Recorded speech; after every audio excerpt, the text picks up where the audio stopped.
You are now listening to WSN Wolf Sports Network, live from the University of West Georgia in Carrollton, now in Odyssey Station. It's season 4 of Sports Out of Pocket. But to be the man, you gotta beat the man, and I'm saying, woo, right here. That's a W. How many people want to eat a W tonight? We bring you the craziest controversies. What is crazy is like the $4.5 million out of Shohei's pocket is maybe like $100, maybe like $50 to us. Fire me up. And I have to go at this Braves offense for not doing a thing in October for the second year in a row. Twin picks. A lot of quarterbacks can do that. So 9 interceptions is getting Two it to your straight. receiver. And interviews you don't want to miss. This is the Philly Sports Guy, and you're listening to Sports Out of Pocket. This is former MLB All-Star Justin Masterson. Hey, yo, what up? My name is Josh Martinez from Z100 New York. Sports Out of Pocket is back and better than ever. Let's go!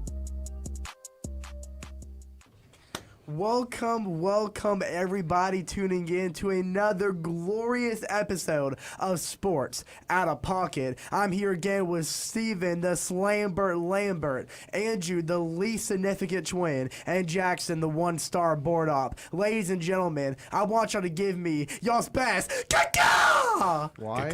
What? Let me return your energy, Chase. Kaka! Okay, I know we just peaked. I'm sorry for everybody who just got their eardrums blown out, but we'll kick on in here because it's time for Hawks basketball as we fly once again tonight, opening the season against the Brooklyn Nets. It's a glorious day. It's a beautiful week. But ladies and gentlemen, how are y'all doing?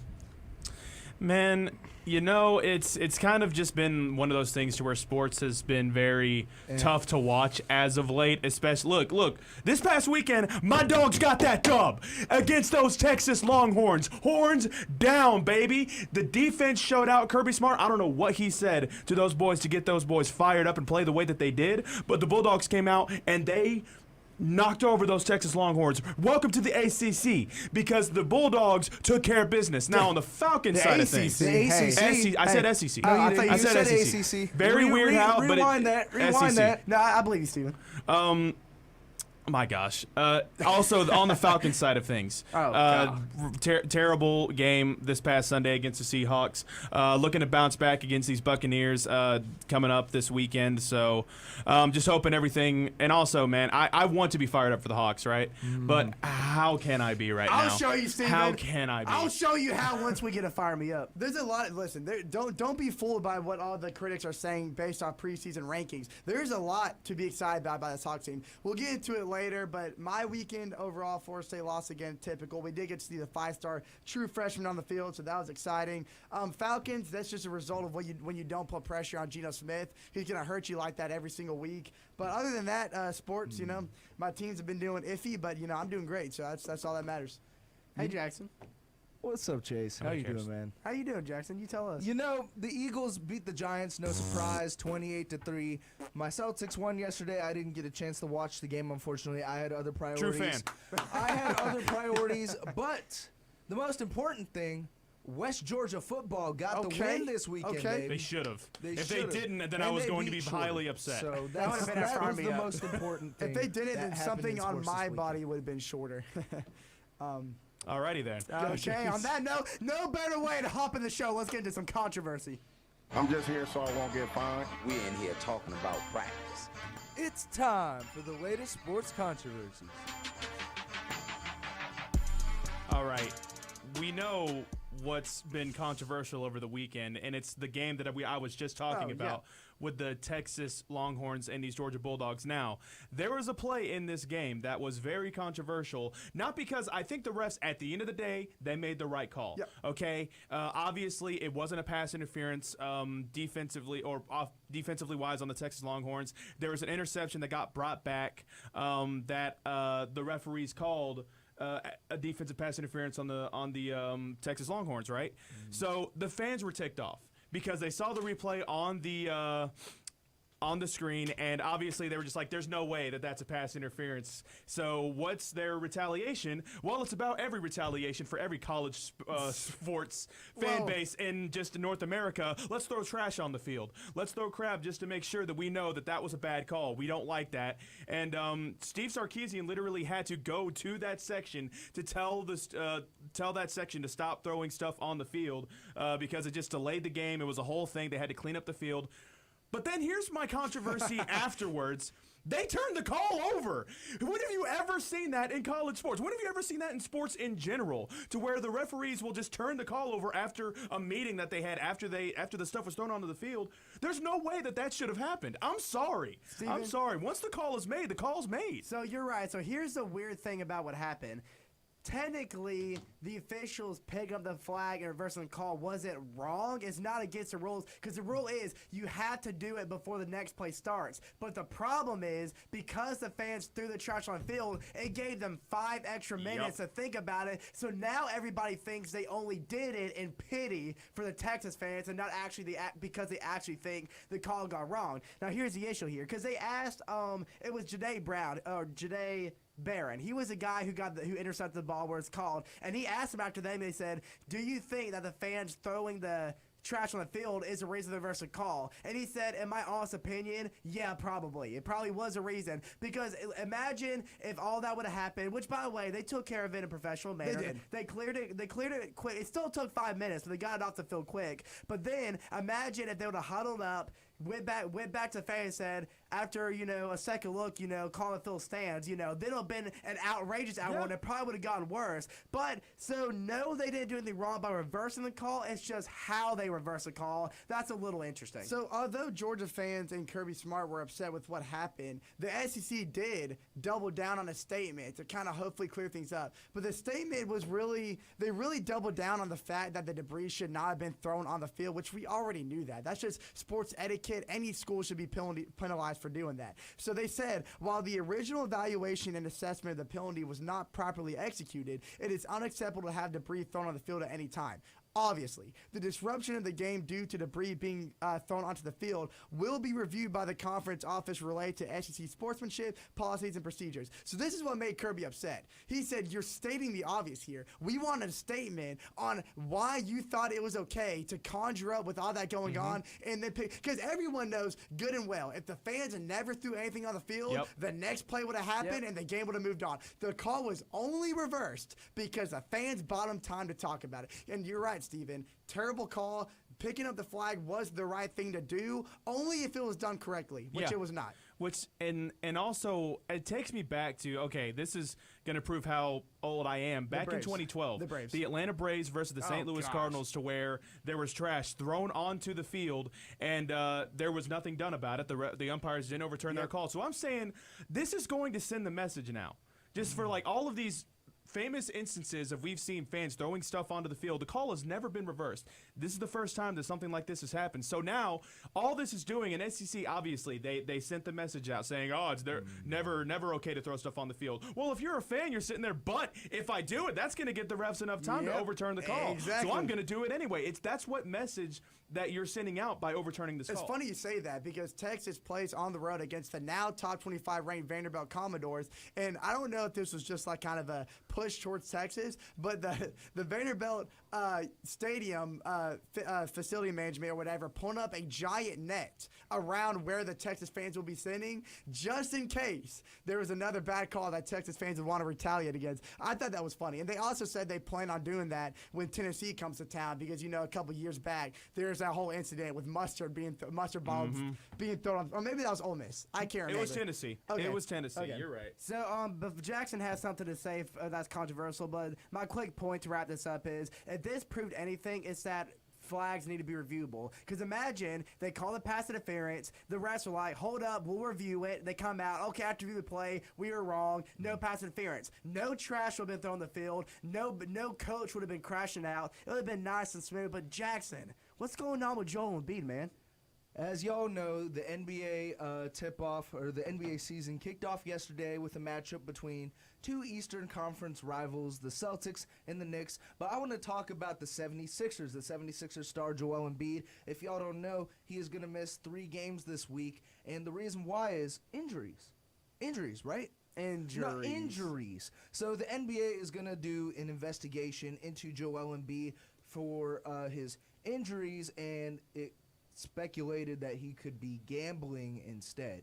So I want to get y'all's thoughts on this. It happened. Listen, so this is this is something that can Otani's interpreter. Well, so this is something that's interesting to me because you're right, Jackson. I think it's not the fact that Joel Embiid was missing games because everybody does that. We've seen Paul George and Kawhi Leonard do it several times. But the thing that confuses me is that Joel Embiid's absences were not injury related. Yeah. He had some personal days off as well, but he'd be shown sitting on the bench. So if it's personal, what are you doing at the game? That's what's fishy about the situation with Joel Embiid. So is everybody saying that he's missing games because he's gambling, or somebody he's missing games so this can be covered up and nobody knows that Joel's gambling? Either or, I think, or it could be somebody's trying to protect Joel Embiid because he's the quote unquote face of the Eastern Conference. So if Joel goes down, then the NBA's viewership goes down. I think someone's trying to cover this up. I don't want to throw shade at Joel Embiid because this could all not be related to gambling, and he could be in the right in this situation.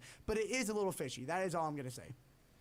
I don't know enough about the situation for me to give a full statement on. Based on from what I can tell, this takes me back to like players in the gambling and the whole situation with like Shohei Ohtani. Yep. I don't know if there's ever going to actually be any consequences for what Joel Embiid is doing because he's a star player. Obviously, the NBA wants him to play. Yep. But I don't know. We'll see. We'll see if the NBA actually finds anything suitable for them to actually suspend him for the amount of games. Now that the 76ers have Paul George, that whole team is going to be eye candy for national television. So I really, really doubt they're going to pull Joel Embiid out and suspend him. Because let's be honest, it's all a business at the end of the day. Dude, you want to talk about controversial? Let's talk about the WNBA Finals. The horrible call that gave them robbed the Minnesota Lynx of a potential win of that Game 5, and the WNBA commissioner wearing a New York dress to hand over. What are you doing? If you really want to rig this whole scenario and give the big market team the WNBA Final for viewership ratings, why are you blatantly wearing a dress that has the whole outline of the New York skyline? That's just so obvious. I just thought it was insane because I looked at the numbers afterwards. Sabrina 1 for 19. It was like a Jason Tatum experience. And a win or go home situation. No, it was a Klay Thompson experience. How do you 1 for 19? How do you miss she took, what was it, 12 3-pointers or something like that? It was insane. Or layups. 5 points from the star player there. So missing 18 layups. Still won the championship, I guess. Don't call missing a bunch of threes. Who's to say that's not the Minnesota skyline, Andrew? Come on now. Because the Empire State Building, Chase, and the Statue of Liberty. Hey, what do you know about the Mall of America, Andrew? The Mall of America is cool. They have an amusement park in there. I want to go. You know what else is cool? This next segment, Cash or Trash. Here comes the money. Here we go.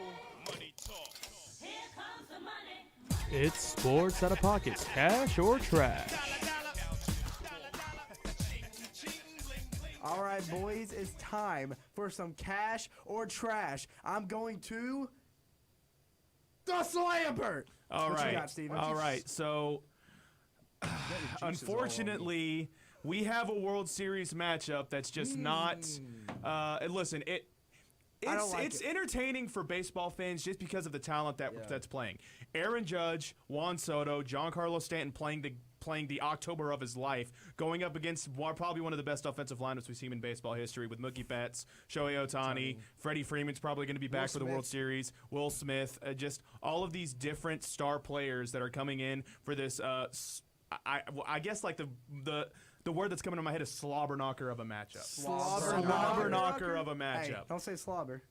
Okay, and it's just these are the two best teams, and I said it at the beginning of the year that these are probably going to be the two teams that were playing for this championship, and unfortunately that's just the case. These are the two best teams playing. So, going into my Cash or Trash statement, I think that this series goes 6. and cash or trash, the Dodgers win a ring. I'm cashing it all in right there, Steven. And I think it comes. Now, these are two big market teams that have spent a lot of money over the past few off seasons. And, Steven, I'm not particularly okay with this matchup. Like you said, it's very, very entertaining from just a baseball fan perspective. But from a guy who personally hates both of these fan bases with a firing passion, I don't like it because one of them's going to be happy, and I don't want any of them to be happy. But I'm just thankful that we don't get to see the New York Mets because that would have been so much worse to have At to least pull it's for not the a division, Yankees. yeah. So I am cashing it though because I do like what the Dodgers have to offer. Now you're right about Stanton. He's been playing the best version of October we have ever seen him play in his entire career. So that's exciting for him because I've always been a big Stanton guy. Aaron Judge, I don't have anything against him. But to me, I think the defining factor is Ohtani. He is the best player in baseball. And I think Mookie Betts has really taken a big step up, especially in that NLS series against the Mets. I think it's going to be close. I like your idea of it going to 6 or 7 games, but I am going to give the upper edge to the Dodgers, big three, and they also get home field advantage, and I think that plays a big factor. So give me the Dodgers. I'm going to actually say trash. Because I'm going to one. Oh, wait, the cash trash is Dodgers getting the ring, right? Yes. Okay, never mind. I'm going to cash. Sorry. I got a flip-flop. I'm going to cash it in, Steven. I mean, this is a more even matchup than I thought it would be heading into the postseason. I had my doubts about the Yankees. You know, we haven't seen them perform well in the postseason in the past. And shoot, even late in the season, it was really just the big three that were producing for the Yankees. But since the postseason started, that's completely turned around. And not only are their bats going, but their pitching has kind of flipped a switch. And Garrett Cole, that rotation's got it figured out. But here's the thing about the Dodgers. Yes, I mean, it's not, I guess it's baseball's dream matchup, but for a fan perspective, it's not your dream matchup. These aren't two fan bases you want to see happy. These aren't two fan bases you want to see succeed. But on the Dodger side, there's a lot more storylines that I'm more intrigued about. Freddie Freeman could get another ring. Mookie Betts, I love the guy. He's a humble guy. Talk about Shohei Ohtani, his first ever postseason, not to mention what happened to his interpreter, a lifelong friend of his at the start of the season that kind of lowered his morale a little bit. How about the Dodgers and the hit they took in the rotation all season long, yet they're still able to make the World Series? This would actually be a really unique World Series ring for the Dodgers. However, Steven, we were talking about the other day, it would kind of bring the notion to the rest of the league that, hey, you can buy a World Series now. Yeah. Look what the Dodgers just did. Jackson is spazzing like a little girl in front of One Direction. What do you have to say? Christian, show that camera on me. If y'all have been watching us since season 3 of Sports Out of Pocket, I said we did a little cash or trash last season. None of these three agreed with me after I said that the Dodgers, I put in cash that the Dodgers would win a World Series within the next 5 years. You all disagreed with me. I'm not and now apologizing. it's the Dodgers, and now it's the Dodgers and Yankees. And Steven, I'm cashing in on your statement, but I do think it goes to 7. It depends, and you said the key factor is Shohei Ohtani. Yes. I think the key factor is the pitching staff. That's fair. Which pitching staff can perform better? It depends which starting rotation performs better as well. Jack Flaherty's getting the nod for the Dodgers, and I believe if Dodgers. I believe it's Garrett Cole. I'm not 100% Probably. sure. I think they both have enough rest for them to start their aces. So we're probably going to see Jack Flaherty versus Garrett Cole in Game 1. If I know the Yankees and if I know the Dodgers postseason history, I would say Dodgers in 7, but I think it could go either way. But we also have to watch out for two big hitters in this Yankees lineup, and they're the two hitters that they're even here in the first place, is Juan Soto and Giancarlo Stanton. Because Giancarlo Stanton broke a record this October by having the most postseason home runs for the Yankees in franchise history, and he hasn't even played his entire career with the Yankees. Exactly. It's just crazy the amount of production he's had with the Yankees in the short term that he's been with them. And then Juan Soto's big through and home run in that Game 6 or Game 5. If you're the Yankees, you know that like you should just be having a blank check and just giving it to the guy and just say like you're staying with us for for the rest of your career. After this, yeah, absolutely. We have a minute left. I'm going to throw out another quick cash or trash baseball related. Cash or trash? The Braves are going to make a big move this offseason, or is it trash and they're going to kind of have a quiet offseason? I'm going to go trash on that. I think that the Braves are going to they're going to have there's a big departure in the offseason this year. Max Fried's gone. Max Fried's going to be going to another team that's going to pay him like 7-8 years. He's going to find a team that's going to give him that long-term contract. The Braves just aren't going to do it. I want to say cash because I'm like, listen, Alex Anthopoulos, like we have the money. Obviously, we can go out there and make a big signing. Willie Adames is right there if you want an upgraded shortstop. Could you imagine? But it's just I just don't see it in the cards for us. I think we make a move for a pitcher. I think for maybe a year, just a guy that nobody's really thinking of. I don't know, just somebody that's wants to prove themselves and get a deal, a long-term deal in the future. And obviously, I like our pitching rotation now. Yep. It's great now. We just need another key piece. Like I said, I want to go through these dream scenarios and maybe we get a Juan Soto, maybe we offer 10 years and 100, but that's never been our team. No. That's never been how we roll in the offseason. We've never had the big contract to give to a key player. It's just never been our thing. And this is my quick hot take for the Braves this season. Mike Soroka will be an Atlanta Brave next year because maybe he's all better now. Here comes another quick little song break. Tune in to Wolf Sports Network if you want to hear some tunes. We'll be right back for the second part of the show. This is the Philly Sports Guy, and you're listening to Sports Out of Pocket on Wolf Sports Network.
Listen to me now. Kirk Cousins is more valuable in fantasy than Jalen Hurts. What are you talking about? You are dead wrong. It's time for some fantasy football. All right, for this fantasy football segment, Jackson, I want to do something special for this segment, if that's okay. What number, Mike, are you? 1. 1. Okay, you see that button right on the number 1? Can you click that for me? This? The other one.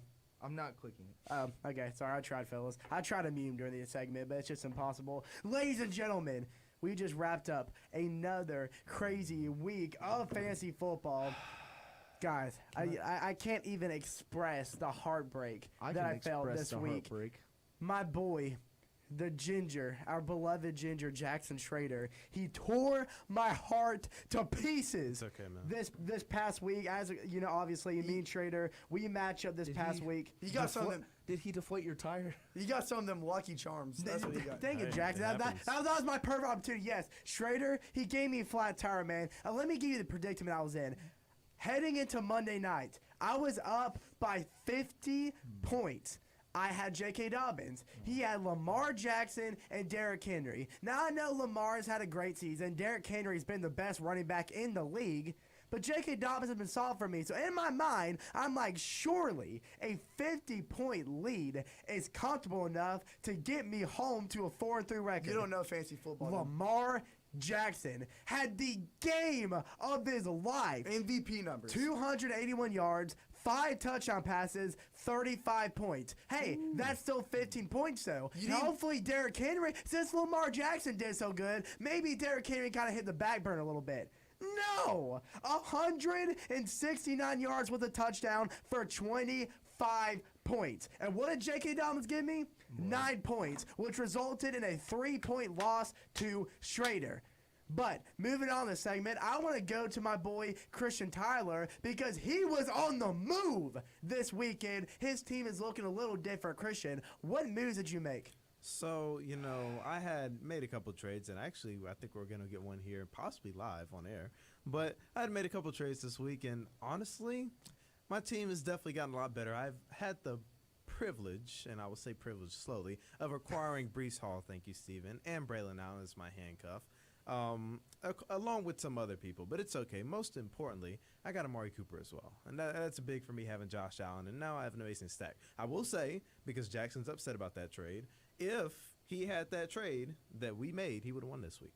If you had that trade, if you had Alexander Madison and Tank Bigsby, and this is also the exact same reason why. Oh, if I would have made that trade like prior to this week, I would have won. 50 points this week. Madison gave me 20. Yeah, this is exactly the reason why Jackson is without his associate GM now. JT Gross has completely not Jackson. He didn't get fired. He just quit because he couldn't handle Jackson He didn't get anymore. fired. He got a flat tire. Hey, you guys got to understand, man. Honestly, when you're a part of an unstable organization, hey, let me things are defend happening, myself here. Hey, Christian, don't talk about unstable organizations when you got a guy who's 7-0. But again, at what cost?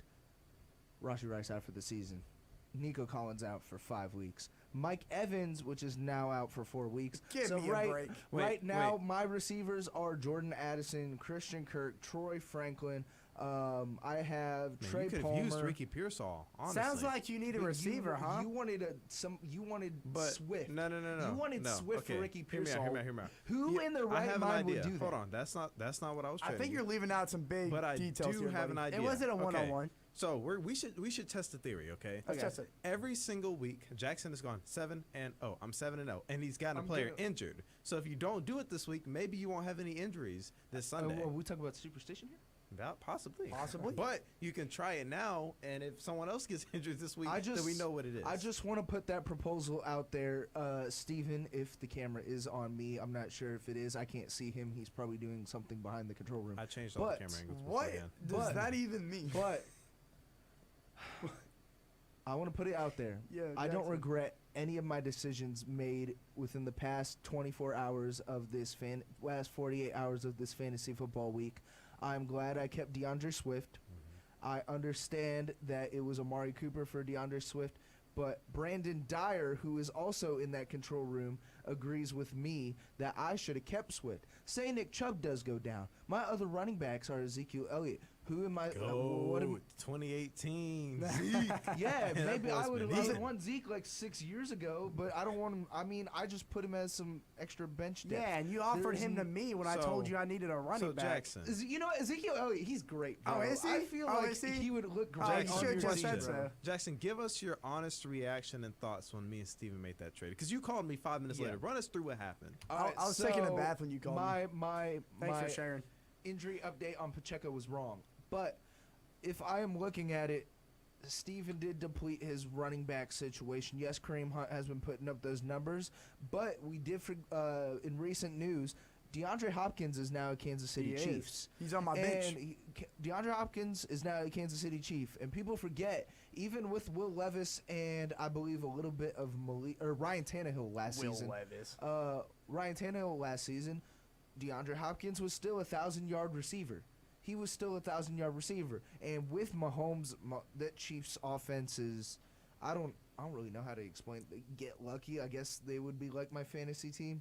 Mahomes is a type of quarterback that will get anyone involved. But to give a little background to what Jackson's talking about, prior to that after that trade was made to Christian, between Christian and Steven, Christian then was coming after me for Amari Cooper because he wanted that handcuff with Josh Allen and Amari Cooper. I was taking my running back room was depleted. I had Travis Etienne, who now he's shaken up, or not only is he shaken up, but Tank Bigsby is now the running back one in Jacksonville, and I had Devin Singletary, who he's just gotten less and less production in that Giants offense. So I have not been able to speak about my team. So I'm going to you, bud. Christian giving me a package of a lifetime, sent me Alexander Madison, who's gone 3 straight 20-point weeks, and Tank Bigsby, the new running back one, with the handcuff of Etienne, who's now on my bench. So Christian's team got what he wanted. I got what I wanted. Andrew, what do you want? Can I say one more thing about the Amari Cooper trade very quick? Yes. Just to let y'all know, this was before the Mike Evans news came out that he was going to be out for 5 weeks. So I thought I was chilling. We can make something happen, though. I can send you Amari Cooper. Andrew, but first, I think we got something we need to adjust. So really quick, Andrew, what's on your heart, man? So there's a lot on my heart. Because my heart. Jackson's over here talking about all these injuries that he's going through. For those who don't know, 7-0 Jackson has to play the 5-2 Beats by Ray. And if you don't know what Ray did, that's what's about to happen to Jackson. So let's go through what. Okay, so this weekend was very dramatic for my fantasy team, mainly because my number one player potentially. Well, easily my number one receiver, but also easily my number one player in fantasy football went down, and it's not just this out for 5 weeks like Mike Evans. No, this guy's out for the entire season. How do you think I felt when Rashee Rice went down? But you were talking about a guy, Chris Godwin, who was no Mike Evans. Let me talk. You were talking about a guy, Chris Godwin, who's averaging 20 points a week. There was only 1 week the entire season he did not get 20, and he still got 18 that week. So this guy's been very effective for my team. So now sitting in my receiver spot, I had to move Wan'Dale Robinson, who granted Wan'Dale Robinson's been very good for my team. Not very disappointed that he's my wide receiver too. But what I am disappointed is I had to remove him from my flex option, and now I'm very reliant on Calvin Ridley, or so I thought. So I leaned over to my man Christian Tyler, okay? A guy who, like you mentioned before, he's all about handcuffs, not in the weird way, but in fantasy way, because he's got some Packers that he liked to handcuff with Jordan Love. Meanwhile, I'm sitting there with Stephon Diggs as my number one option. For a receiver now, so pairing him up with C.J. Stroud and getting Pearsall for a potential flex for a very depleted 49er team might be a very sneaky move in fantasy. But for a guy, Calvin Ridley, for those who don't know, he hasn't gotten 5 points in 3 weeks. But he's getting the targets. Because DeAndre Hopkins is gone now. But I had DeAndre Hopkins on my bench, so I'm okay pushing away Calvin Ridley because I'm also getting Hopkins on another depleted receiving staff who has Patrick Mahomes as opposed to Will Levis. I have the wide receiving room to be able to take that loss on Calvin Ridley if I do take an L. Present this to you, though, Andrew? Yes. Calvin Ridley, even with DeAndre Hopkins and the Titans, he was getting targets. He was getting a lot of second-half targets. Remember, he spoke out. Look at the targets. Look at the targets versus receptions. He spoke out to the media after that recent loss where he got 8 targets in the fourth quarter and said, why did they target me in the fourth quarter? I need to be a man that needs to be involved all game long, all throughout. So here's my question to you. With DeAndre Hopkins gone, and with that now being in notice, and with Will Levis not playing this upcoming week, does this help Calvin Ridley, and does that make Calvin Ridley worth keeping, knowing his targets should stay the same, or actually his targets should get better now that it's in their mind that Calvin Ridley wants the ball all game, not just the fourth quarter? I mean, they got Mason Rudolph. The question that you have to ask yourself... Mason Rudolph's not horrible. Well, I was going to say, the question that you have to ask yourself when making the trade is, even if all of that's true, is it worth the potential value of losing a stack between C.J. Stroud and Stephon Diggs? And then is that worth the same potential with Ricky Pearsall in the depleted 49ers office? That does air it out with Brock Purdy, who I'm taking over Will Levis No, with the faded Oh, universe yeah. on the line. And absolutely. And I think offensive lines need to be included in this as well because Calvin Ridley, though he's getting targets, if you watch Titans games, most of the balls I don't think a lot of people watch Titans exactly. games. So most of the balls that are being thrown to Calvin Ridley are a result of Will Levis trying to find a quick check down and get rid of it quick because he's being brought down to the ground. And I don't expect anything to change with that offensive line. So Christian, I'm leaning over. You offered me the handcuff with C.J. Stroud because you can get that handcuff with Jordan Love. I am willing to give you Calvin Ridley for Ricky Pearsall because Let's get it for done, a game that gets 7-0 Jackson. Though I am favorite, this is something that I have to take into consideration. I don't want to go into this week with Calvin Ridley on my flex. Let's shake it right now, ladies and gentlemen. We have our first ever on-air trade of the season. Man. You know what? We have an issue. No, we're good. Oh wait, sorry. I just had to move Chris Godwin to my IR. Ladies and gentlemen, we have our first ever on-air trade of the season between Andrew Jefferson and Christian Tyler. I'm a businessman. Y'all know what I do, man. Yeah, businessman. They just hit the lottery. It's not letting me do it for some reason, but we'll fix it when we go on our break. Well, speaking of the lottery, how about we go on to the lottery?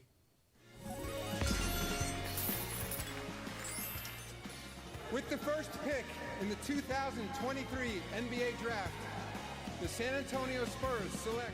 This is the lottery. Ladies and gentlemen, we are going to get into this a little more later in the show. But for my lottery, there is a player that I'm high on that plays for the Atlanta Hawks. It's not Jalen Johnson. It's not Bogey Bogdanovic.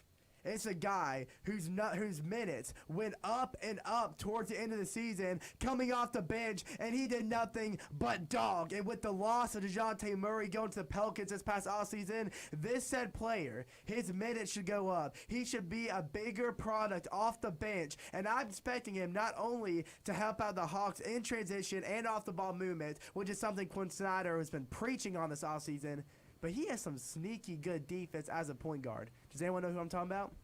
Did he come from the Pelicans? No, not Dyson Daniels. The point guard, the rookie out of Michigan just 2 seasons ago, Kobe Bufkin. He has been rolled out for this first game, by the way. He has been rolled out this first game. But this season, like I said, with the loss of DeJounte Murray going to the Pelicans, a trade that happened this offseason, Kobe Buffett is expected to be that guy who's going to take Trae Young's place when he goes on the bench. Now, I don't know exactly what his minutes are going to look like, but they're most certainly going to rise after what we saw last year. But toward the second half of the Hawks season just a season ago, and we even got a chance to see Kobe Buffett in person. We talked about this last episode when we played in Brooklyn this past March, and we saw Kobe Buffett play probably his best game so far of his career. And I just love the energy he plays off the bench. And like I said, Quinn Snyder, something he's been preaching to this team this offseason, is we can't be lazy when you don't have the ball. He is preaching. We have to see more off the ball movement. But in my opinion, that's something I saw from Kobe Buffett all season last year. Every time he didn't have the ball, he was doing nothing but moving. He is an active player. He's young. He has tons of energy, and I'm excited to see what he can do coming off a bench that is a little depleted, but we still have some sneaky weapons, one that being Kobe Buffett. But if he's a stock, you better buy it because Kobe Buffett is going to be a sneaky bench player for the Hawks. So I got an interesting lottery here. I'm not focusing on a team. I'm not focusing on a player. I want you to really tune into this, okay? I'm going to read you a quote from a certain player, one of my personal favorites, because he played for my favorite college football team. I'm talking about Squinton Winton, Jameis Winston himself. Oh, is he the guy who said, "I almost made it to you by Kyle Flat Tire"? Was that him? No, that's JT Gross. Oh, JT Gross. I'm sorry. I'm Shout out talking to our boy about JT. Jameis Winston. Now, this is what he says in the locker room this past Sunday, okay? And y'all might know what this is relating to. The way I was raised, I was taught to love no matter the circumstances, especially for people who do right by you. I'm grateful that I had the chance to serve Deshaun, but I am very upset with the reaction to a man that has the world against him for the past 4 years, and he put his body and life on the line for this city every single day. The way I was raised, I will never pull on a man when he's down, but I will be the person to lift him up. Now, this is personally why I love Jabbo as a person, but I'm going to shy away from that statement. I just want to open that up, okay? So this past Sunday, Deshaun Watson towards Achilles, easily out for the year. Some people may say this may affect him for the rest of his life, and he may never play a snap of football again, which is a very real reality that you have to hone into. Now, whether you love or hate him as a person, pull all of his personal issues aside, because yes, Jabbo had said it right. He has a world against his back for many, many years, and though he deserves it or not, nobody in their right mind should ever cheer on a man who is in tears, getting carted off the field for potentially the last time in his own career, or at least for a while. I don't think it's career. Now, some people speculate. I don't think I don't so. think it is either, but some people speculated. So here's my cash or trash, or my lottery. I personally think that the Cleveland Browns, despite what people say about Philly, despite what people say about Dallas, the Cleveland Browns fan base is the most disgusting thing I've ever seen in sports. Nothing. Now, I like your idea here, but nothing is more disgusting than Philadelphia. No, but this fans. is why. Because Philly, this is why I do it. This is why I disagree with that. Because Philly, Yankee fans are worse. No, listen. Here's the main difference. I just mean the whole city of Philadelphia. Here's the main difference. Philly is hateful out of passion. Cleveland is hateful just out of pure hate. Now, because you have to really speculate on this. The Cleveland Browns is argued one of the worst franchises in all football. Okay, they've had it bad for many years. So they have some personal reason to be spiteful towards their team. But we're talking about a guy who may be losing the love of football for the rest of his life. And you're just going to cheer him while he goes out the field? That is disgusting, and I will forever hate Cleveland for it. I understand, but this isn't the first time we've seen this. Remember when Klay Thompson went down with an injury in the NBA Finals and the Raptors fans cheered him off the court? That was Kevin Durant. I meant Kevin Durant. Yeah, it was Kevin Durant. But that wasn't Kevin Durant. And it's because everybody hates Kevin Durant. It's the same thing. It's the same principle. Everybody hates Deshaun Watson because of his motives, so they cheered him when he got injured. Everybody hated Kevin Durant because of his motives, so they cheered him when he got injured. So it's nothing we haven't seen before, but nobody does it more consistently than Philadelphia because they do it to their own players. Sure. Okay, sure. You can make the argument. So that's why That's just my disagree with take on it. That's just my take on it. Okay, so somebody I'm high on, and I think we'll all agree after last night. Anthony Davis. Oh my goodness, just gosh. balling. On both ends of the court. Kentucky legend. Oh, really? Yeah, denying Rudy Gobert like that, you know what I mean? Just going crazy, man. I mean, he had enough, or he picked up the slack for himself and Bronny. Like, it was crazy, you know? Like, you don't know. But yeah, AD, he was balling. Yeah.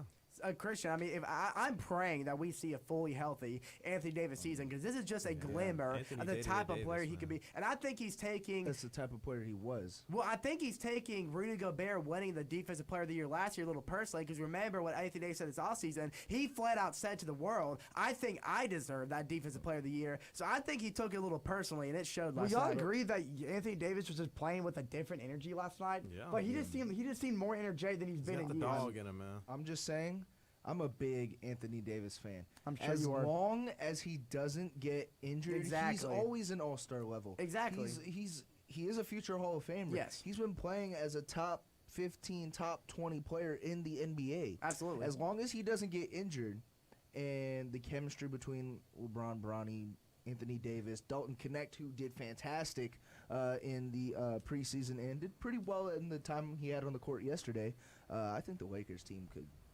Hey, you want to talk about? You want to put the Wild and Wildcats here? Do you know where Anthony? Do you know what my theory is? No. Do you know my theory is? Stop. I know. Do you know why I think? Do you know where I think Anthony Davis's injuries really sparked from? I know where this is going. If you have on your own time, if you so dare, please don't. I'm telling you right now, please don't. Look up Anthony Davis Kentucky locker room video, and you'll regret it. Jackson, as a diehard Kentucky fan, you should know exactly what he's talking about. Unfortunately, and that is representing the Kentucky basketball franchise. That is disgusting. But quick little shout out to LeBron and Bronny being the first father-son duo in 40 years to join the court together.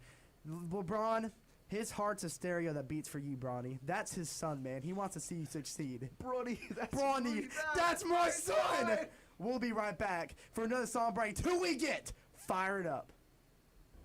This is former MLB All-Star Justin Masterson, and you're listening to Sports Outta Pocket on Wolf Sports Network.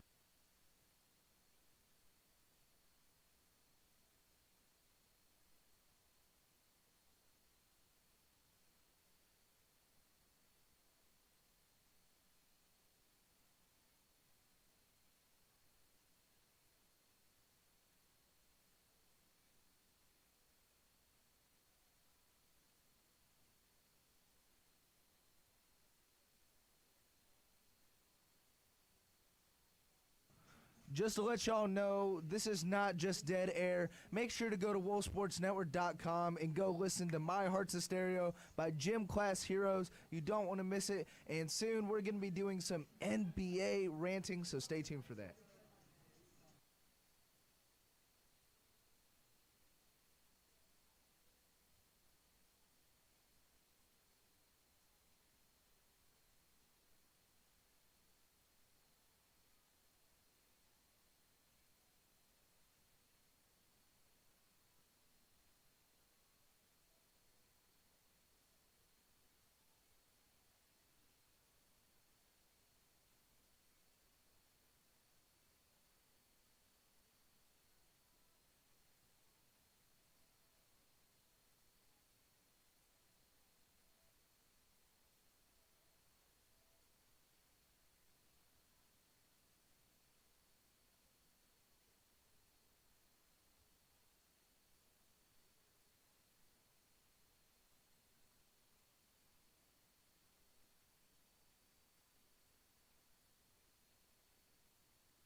Having a very bad day. I am in no mood. This is one of the worst days that I've had in a long time. Fire me up. Ladies and gentlemen, the NBA season officially tipped off last night with the Celtics obliterating the Knicks, the Lakers handling the Minnesota Timberwolves. But we got the rest of the league playing today and tomorrow. And you know what that means? How many booms does that get, Chase? That gets a boom! Boom! Boom! 3 out of 5 booms. 3 out of 5. Not only 60%? Oh, wait, I'm sorry. Boom, boom, that's a 5 out of 5. Because we got the Atlanta Hawks getting ready to fly high in Atlanta against the Brooklyn Nets. Now, everybody listening, I don't want you to look at, I know people are looking at this season and go, the Atlanta Hawks, like, that's like a middle of the pack team. They're not fun to watch, you know? What's so exciting? Let me change your mind.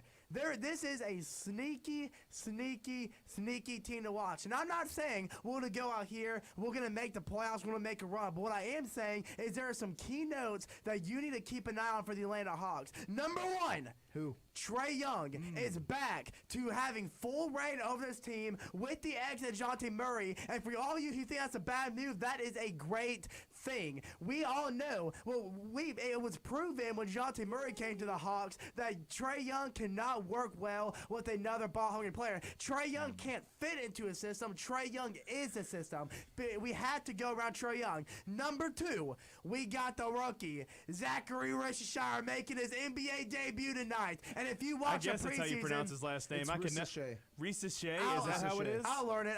For now, I'll just call him Zachary. But he is making his NBA debut tonight. And if you Zachary watch him in the works. preseason, he is a dog. And he's going to bring that defensive intensity that the Hawks desperately need for the rest of the season. And he's going to bring some offense firepower. And number 3, my final point, the man who got the contract extension, Jalen freaking Johnson. He is in contention to potentially win a 6th Man of the Year, depending on what his miss looks like. You think he's not going to be in the starting 5? I've heard the start 5's not announced, but I've heard potential that DeAndre Hunter's going to be in it, not Jalen Johnson. No, Jalen Johnson's definitely going to be in there. It's DeAndre Hunter and Zachary that they're debating on who should start. Jalen Johnson's definitely going to be that. Well, starting I five. heard different, but if that's proven, It that's should okay. be Zachary. DeAndre Hunter should be the one And coming I off the agree. bench. My agree point with is before I pass on to else, my point is that is a three-man trio, a 3-headed monster. Trae Young, Zachary, and Jalen Johnson that is getting ready to turn heads and show the rest of the league that these Hawks are not stuck in an NBA bubble, but they are moving towards the right direction. Let's go! Now, you want to say they're moving in the right direction. Great. It's so easy to be excited about this team offensively wise. Yes. But what about that defense, ladies and gentlemen? What about that defense that's giving up 145 points a game? We haven't made any acquisitions to help the defense. Clint Capella is just standing around like a bump on a log anytime somebody comes to the center of the court.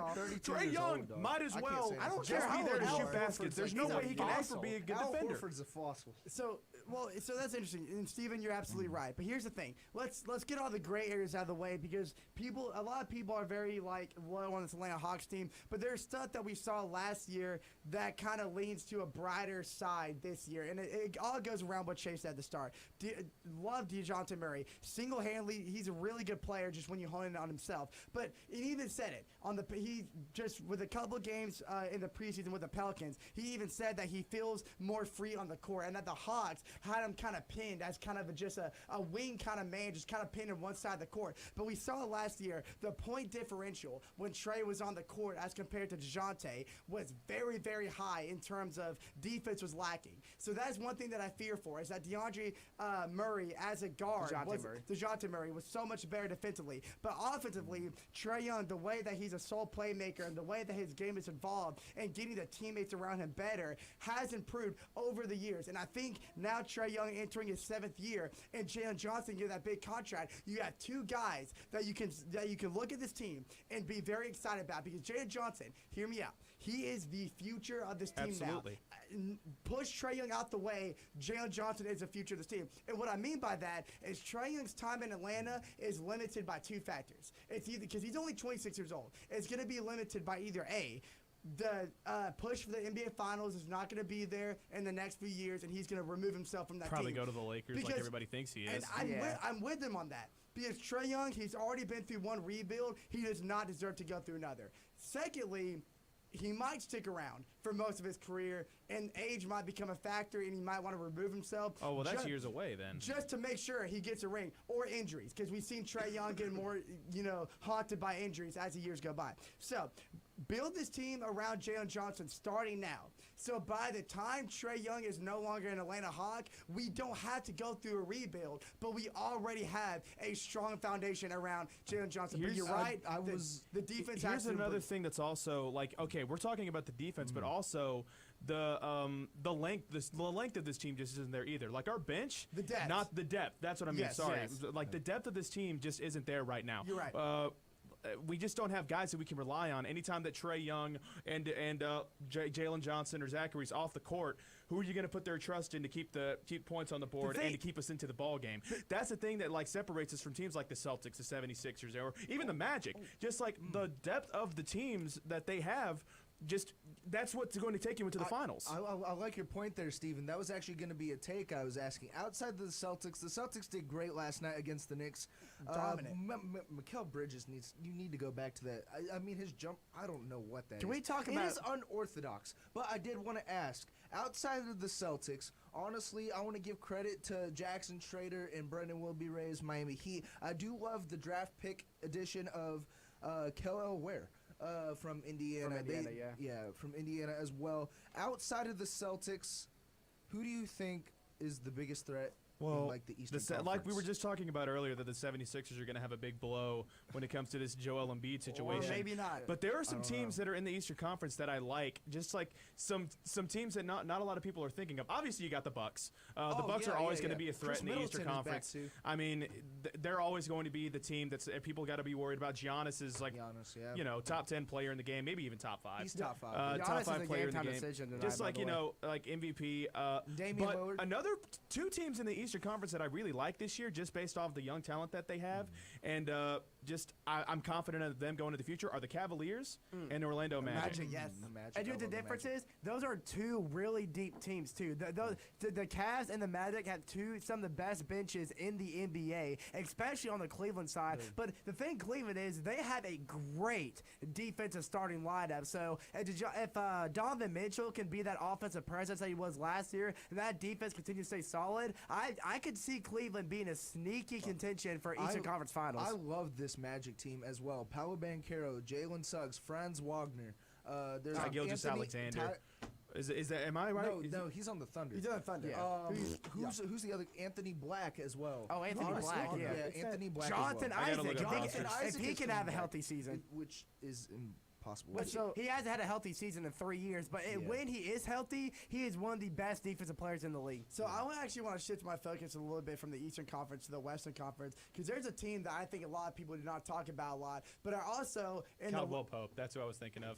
I forgot he's even on the Magic now. Caldwell Pope. That's true. That's true. Yeah, KCP. Yeah, he's on the Magic now. He's a very solid piece. He's a great shooter. But the Houston Rockets. Take a look at this Houston Rockets teams in the Western Conference. Now, rightfully so, a lot of people in the preseason power rankings pull them in below the 20 spot. Rightfully so. They're still a very young team, very young core. But take a look, because we talk about depth. Depth matters a lot in basketball. That's why the Phoenix Suns never won a championship with that dominant lineup they had a few years ago, because their bench was awful. CP3 and KD. Their bench sucks. The Houston Rockets, they've been making very, very quiet all-season moves that have really bolstered up the bench for the Houston Rockets. Because let's face it, they're starting 5, very young but very solid. But once that 5 is off the court, that's when the lack of production comes from Houston. They got a couple guys on the bench now that could even out the score by the time the starting 5 makes their reappearance on the court. So I like the Houston Rockets to maybe make a push for the play-in tournament. I know the play-in tournament's not that exciting, but for a young team like the Houston Rockets, it very well could be. And I'm also a very big believer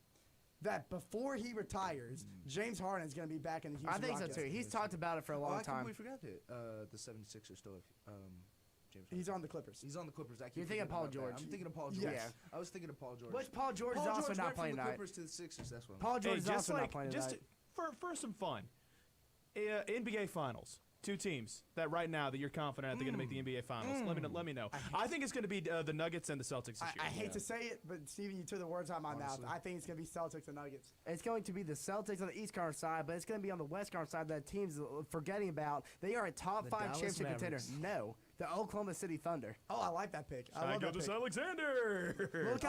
Look how close we were a year ago.